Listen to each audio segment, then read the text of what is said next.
Hi, here we are. Mr. Pinto invests 1/5 of his capital at 6%, 1/3 at 10%, and the remaining at 1%. Each rate being simple interest per annum. Then the minimum number of years required for the cumulative interest income from these investments to equal or exceed his initial capital is how much?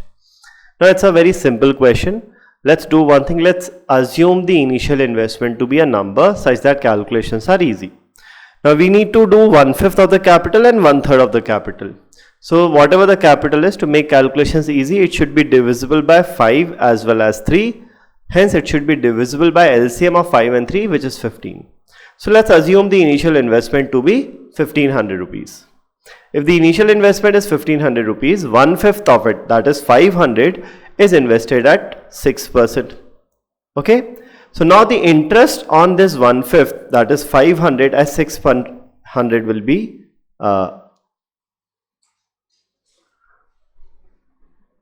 1/5 of 500 will be 300, not 500. Sorry, I made a mistake here. 1/5 of 1500 will be 300 rupees. So 300 is invested at 6% per annum. Next we have 1/3 of the capital is invested at 10%. So 1/3 of 1500 is 500. So the 500 is invested at 10% per annum.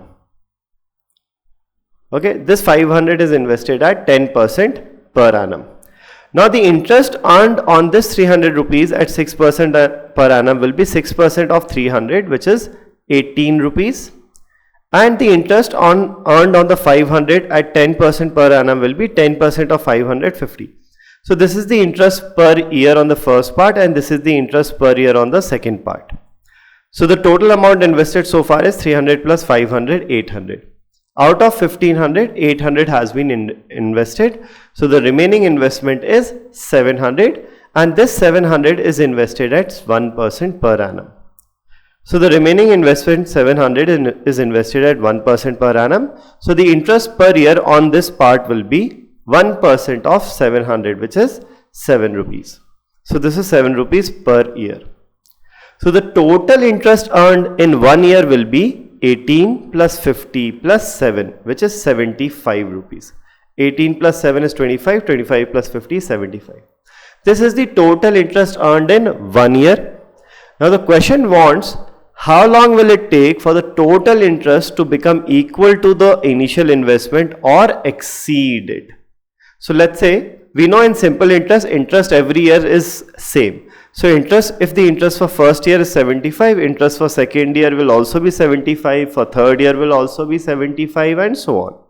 So let's say the interest equals or exceeds the initial capital in T years. So the total interest earned will be 75 into T, right? And this should be greater than or equal to 1500. So from here T comes out to be 1500 upon 75. T should be greater than or equal to 1500 upon 75. So 1500 upon 75 is 20. So T should be greater than or equal to 20 actually, right? So the least value of T will be 20 years. So the answer here is 20. In 20 years it exactly becomes equal. In more than 20 years it will exceed. But since we want the minimum period to become equal or exceed, it will be 20 years. Thank you.